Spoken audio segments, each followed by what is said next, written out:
خوبصورت موضوع لے کر حاضر ہوتے ہیں. آج کا ٹاپک کیا ہے ضرور بتائیں گے، مگر اس سے پہلے درود پاک کی فضیلت پر مشتمل ایک خوبصورت حدیث پاک سنتے ہیں.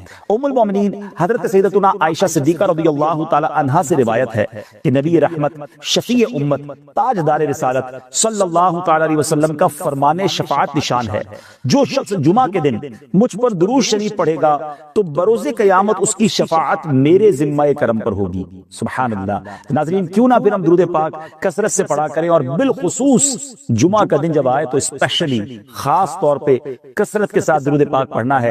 ایک اور حدیث پاک ہے جس کا مضمون ہے کہ جو کوئی شخص مجھ پر جمعہ کے دن 200 بار درود پاک پڑھے، اللہ تعالیٰ اس کے 200 برس کے گناہوں کو معاف فرما دیتا ہے. تو پھر کیوں نہ ہم درود پاک کی کثرت کرتے رہا کریں.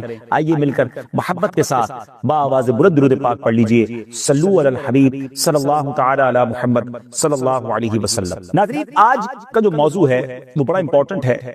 ہمارے آس پاس رہنے والے ہمارے پڑوسی، ہمارا ان کے ساتھ کیا برتاؤ ہونا چاہیے، ہمارے پڑوسیوں کے ساتھ ہمارا ایٹیٹیوڈ کیا ہونا چاہیے، اور ہمارا اسلام ہمیں اس بارے میں کیا سکھاتا ہے. ہر گھر کی ضرورت ہے. تمام ناظرین توجہ کے ساتھ آج سنیے گا. بہت ساری وجوہات کی بنا پر اپنے پڑوسی سے یا تو ہم ناراض بیٹھے ہیں یا ہمارا پڑوسی ہم سے ناراض ہے. ہماری شریعت، ہمارا اسلام ہمیں پڑوسی کے بارے میں کیا بتاتا ہے. خوبصورت واقعات، احادیث اور قرآن پاک کی آیات کے ذریعے آج ہم سمجھنے کی کوشش کریں گے. حضرت سیدنا عبداللہ ابن رجاعہ رضی اللہ تعالیٰ عنہ بیان کرتے ہیں کہ کوفہ میں امام اعظم ابو حنیفہ رضی اللہ تعالیٰ عنہ کے پڑوس میں ایک موچی رہتا تھا. تمام دن تو محنت مزدوری کرتا، رات گئے گھر میں مچھلی یا کچھ اور کھانے پینے کی چیز لاتا، گوشت لے کر آتا، اسے بھون کر کھاتا، اس کے بعد شراب پیتا، اور جب وہ شراب کے نشے میں دھت ہو جاتا تو خوب شور و غل کرتا، خوب جناب بدمستی کرتا. اب رات گئے تک یہ سلسلہ جاری رہتا. امام اعظم ابو حنیفہ رضی اللہ تعالیٰ کو اس شور و غل سے بڑی تکلیف ہوتی، لیکن آپ تمام رات نماز میں مشغول رہتے. ایک رات اس ہمسائے موچی کی آواز نہ سنی. صبح کو اس کے بارے میں آپ نے پوچھا کہ وہ کدھر ہے. رات اس کا شور نہیں سنائی دیا تو پتا چلا کہ رات اس کو سپاہیوں نے پکڑ لیا ہے اور وہ قید میں ہے.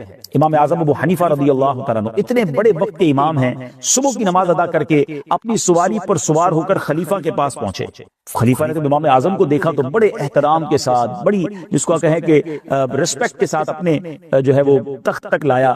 اپنے سپاہیوں کو حکم دیا کہ ان کو سواری سے نہ اترنے دینا. محل کے اندر بھی گویا سواری کے ساتھ ان کو استقبال کیا گیا. اب سپاہیوں نے ایسا ہی کیا. اب خلیفہ نے عرض کی کہ حضور کیسے تشریف لائے، کس وجہ سے آنا ہوا. تو آپ نے فرمایا میرا ایک ہمسایہ موچی ہے، کل رات سپاہیوں نے اسے پکڑ لیا ہے، اس کی آزادی کا آپ حکم فرما دیجئے. خلیفہ نے فوراً فرمان جاری کر دیا کہ موچی کو فوراً رہا کر دو، اور ہر اس قیدی کو بھی رہا کر دو جس کو آج پکڑ کے لائے ہو. امام اعظم آئے ہیں، ان کے آنے کی خوشی میں سارے قیدی جو آج پکڑے گئے سب کو رہا کر دو. پھر امام اعظم رضی اللہ تعالیٰ عنہ اپنی سواری پر چل دیے. وہ ہمسایہ موچی جو تھا ان کے پیچھے پیچھے چلنے لگا. امام اعظم نے پوچھا اے نوجوان، کیا ہم نے تمہیں کوئی تکلیف دی ہے؟ اس نے عرض کی نہیں، آپ نے تو میری مدد فرمائی ہے، میری سفارش بھی کی ہے. اللہ تعالیٰ آپ کو اس کی بہتر جزا عطا فرمائے. آپ نے اپنے ہمسائے کی حرمت کا حق ادا فرمایا ہے. اس کے بعد اس شخص نے توبہ کی اور اپنے گناہوں سے باز آ گیا. ناظرین، یہ تھے وقت کے امام، کروڑوں حنفیوں کے پیشوا حضرت نعمان بن ثابت، جن کو آج ہم امام اعظم ابو حنیفہ رحمت اللہ تعالی کے نام سے جانتے ہیں. اسلاف کا اپنے پڑوسیوں کے ساتھ یہ انداز تھا. یقیناً وہ شخص غلط کرتا تھا، وہ شرابی بھی تھا، وہ شور و غل بھی کرتا تھا، لیکن صبر کیسا تھا. اور اس صبر نے، اس محبت نے، اس پڑوسی کے خیال والے ایٹیٹیوڈ نے اس شخص کو توبہ پر مجبور کر دیا. اگر ٹٹ فور ٹیٹ کیا جاتا، جیسے کو تیسا کیا جاتا، شور کا جواب شور سے دیا جاتا اور بدتمیزی کا جواب بدتمیزی سے دیا جاتا، تو نہ اس نے توبہ کرنی تھی نہ ذرا معاملہ سدھرنا تھا. ہماری شریعت ہمیں یہی تو سکھاتی ہے کہ صبر کے ساتھ، حکمت عملی کے ساتھ معاملے کو ٹیکل کیا جائے. کسی کی بدتمیزی کا جواب بدتمیزی نہیں ہوتا ناظرین، اینٹ کا جواب پتھر نہیں ہوتا. کچھ لوگ بڑی عجیب بعض اوقات بات کرتے ہیں کہ جناب ہم شریف کے ساتھ شریف ہیں اور بدماش کے ساتھ بدماش ہیں. مجھے آج تک یہ بات سمجھ نہیں آئی کہ وہ بٹن کہاں لگا ہوتا ہے کسی شریف شخص میں کہ وہ بدماش کو دیکھ کر بدماش ہو جاتا ہے. جناب شریف تو شریف کے ساتھ بھی شریف ہوتا ہے اور بدماش کے سامنے بھی شریف ہی ہوتا ہے. جبھی تو اس بدماش کی جناب اصلاح ہوگی. نبی پاک صلی اللہ تعالی علیہ وسلم نے پتھر ضرور کھائے ہیں مگر ان پتھروں کو کھا کر دعائیں دی ہیں. آج ہمیں یہ سیکھنا ہے. اور بالخصوص پڑوسی کے حقوق. بعض اوقات ہو جاتا ہے پڑوسی کی وجہ سے تکلیف ہوتی ہے، مگر اس تکلیف کو سہنا بھی، اس تکلیف پر صبر کرنا بھی، اسے بھی پڑوسی کے حق میں شامل کیا گیا. یاد رکھیے نبی پاک صلی اللہ تعالی علیہ وسلم کا فرمان کیا ہے. آقا فرماتے جن لوگوں سے اللہ عز و جل محبت فرماتا ہے اس میں وہ شخص بھی شامل ہے کہ جس کا برا پڑوسی اسے تکلیف دے تو وہ اس کی تکلیف رسانی پر صبر کرے، یہاں تک کہ اللہ عز و جل اس کی زندگی یا موت کے ذریعے کفایت فرمائے۔ اللہ اکبر۔ یقیناً کسی کو اس وجہ سے یہ اجازت نہیں مل جائے گی کہ وہ تکلیف پہنچاتا رہے، لیکن دونوں طرف کے پڑوسیوں کو گویا سمجھایا جا رہا ہے۔ ایک اور حدیث پاک بھی بیان کر دیتا ہوں، جو تکلیف پہنچاتے ہیں، جو پرابلم کریٹ کرتے ہیں، نبی پاک صلی اللہ تعالی علیہ وسلم فرماتے ہیں من آذا مسلمن فقط آذانی، جس نے کسی مسلمان کو تکلیف پہنچائی، میرے آقا فرماتے ہیں اس نے مجھے تکلیف پہنچائی، ومن آذانی فقط آذ اللہ، جس نے مجھے تکلیف پہنچائی اس نے اللہ کو تکلیف پہنچائی۔ ہماری وجہ سے کسی کو تکلیف نہیں پہنچنی چاہیے، تھوڑی سی زندگی ہے ناظرین، راحت پہنچائیے، سکون پہنچائیے، ریلیکسیشن اور کمفرٹ دیجئے لوگوں کو، ایسے نہ بنیے کہ جس کی وجہ سے لوگ تکلیف میں آئیں۔ واقعی کچھ پڑوسی ایسے ہوتے ہیں جو پورے محلے کے لیے، اپنے برابر والوں کے لیے تکلیف کا باعث ہوتے ہیں، ایسا نہیں کرنا چاہیے۔ کہیں ایسا نہ ہو کہ پڑوسی ناراض رہ گیا، اس وجہ سے رب بھی ناراض ہو جائے۔ لیکن اگر کسی کا پڑوسی تکلیف دینے والا ہے تو اسے بھی صبر کا دامن نہیں چھوڑنا۔ آج ان دونوں طرفین کی بات کرنی ہے، پڑوسی کو ہونا کیسا چاہیے اور ہمیں اپنے پڑوسی کے ساتھ کیسا برتاؤ کرنا چاہیے۔ آیا نور اسلام، آیا نور اسلام۔ حق کے پڑوس کسے کہتے ہیں؟ حضرت سیدنا امام محمد بن محمد غزالی علیہ رحمت اللہ الوالی فرماتے ہیں، یاد رکھیے حق کے پڑوس صرف یہ نہیں کہ پڑوس کو تکلیف پہنچانے سے اجتناب کیا جائے، یعنی اسے تکلیف نہ پہنچائی جائے، بلکہ پڑوسی کی طرف سے پہنچنے والی تکلیف کو برداشت کرنا بھی، یہ بھی حق کے پڑوس میں شامل ہے۔ کیونکہ ایسا بھی ہوتا ہے کہ ایک شخص اپنے پڑوسی کو تکلیف نہیں پہنچاتا لیکن وہ اس کے بدلے اسے تکلیف بھی نہیں دیتا، حالانکہ اس طرح حق کے پڑوس ادا نہیں ہوتا۔ لہذا صرف تکلیفوں کو برداشت کرنے پر ہی اکتفا نہ کرے، بلکہ ضروری ہے کہ اس کے ساتھ نرمی اور اچھے طریقے سے پیش آئے۔ اگر تکلیف پہنچانے والا بھی ہے نا، اس کے ساتھ اچھا برتاؤ کرے، کیونکہ اچھے برتاؤ سے ہی ہم کسی کی اصلاح کر سکتے ہیں۔ آگ پر پیٹرول ڈالنے سے آگ نہیں بجھتی، آگ پر پانی ڈالنے سے آگ بجھتی ہے نا۔ تو ایک طرف سے نرمی ہوگی، ایک طرف سے شفقت ہوگی، درگزر ہوگا، دعائیں ہوں گی، انشاءاللہ ضرور کرم ہوگا۔ اللہ تبارک و تعالیٰ قرآن مجید فرقان حمید میں کس شاندار انداز میں ہماری رہنمائی فرماتا ہے، آئیے قرآن کی کچھ آیات اور اس کا ترجمہ سنتے ہیں۔ وَاعْبُدُوا اللَّهَ وَلَا تُشْرِكُوا بِهِ شَيْئًا وَبِالْوَالِدَيْنِ إِحْسَانًا وَبِذِي الْقُرْبَى وَالْيَتَامَى وَالْمَسَاكِينِ وَالْجَارِ ذِي الْقُرْبَى والجار الجنب والصاحب بالجنب وابن السبيل وما ملكت أيمانكم إن الله لا يحب من كان مختالا فخورا۔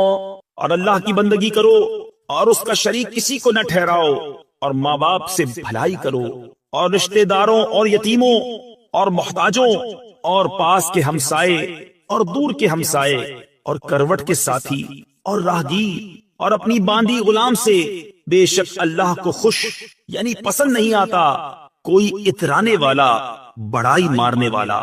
ناظرین، آپ نے آیت قرآنی سنی، اس آیت مقدسہ کے تحت قریب کے ہمسائے سے کیا مراد ہے؟ بیوٹیفل ڈیفینیشن، ذرا غور سے سنیے گا۔ قریب کا ہمسایہ کون ہے؟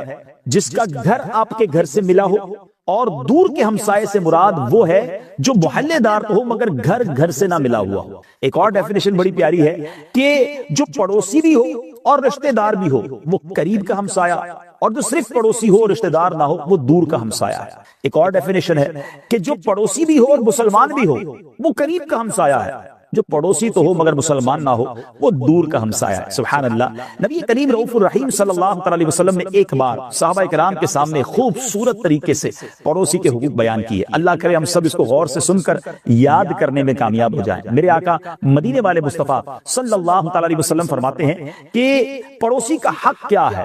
کوسچن کیا، پھر خود ہی جواب ارشاد فرمایا کہ جب وہ تم سے مدد مانگے مدد کرو، جب قرض مانگے قرض دو، جب محتاج ہو تو اسے دو، اور جب بیمار ہو عیادت کرو، جب اسے خیر پہنچے مبارکباد دو، جب مصیبت پہنچے تعزیت کرو، جب انتقال ہو جائے تو جنازے کے ساتھ جاؤ، بغیر اجازت اپنی عمارت بلند نہ کرو، اس کی ہوا روک دو، اور اپنی ہانڈی سے اس کو تکلیف نہ دو مگر اس میں سے کچھ اسے بھی دو، اور میوہ خریدو تو اس کے پاس بھی ہدیہ کرو، اور اگر ہدیہ نہ کرو تو چھپا کر مکان میں لاؤ، اور تمہارے بچے اسے لے کر باہر نہ نکلیں کہ پڑوسی کے بچوں کو رنج ہوگا۔ تمہیں معلوم ہے پڑوسی کا کیا حق ہے؟ قسم ہے اس کی جس کے قبضہ قدرت میں میری جان ہے، مکمل طور پر پڑوسی کا حق ادا کرنے والے تھوڑے ہی ہیں، وہی ہیں جن پر اللہ عز و جل کی مہربانی ہے۔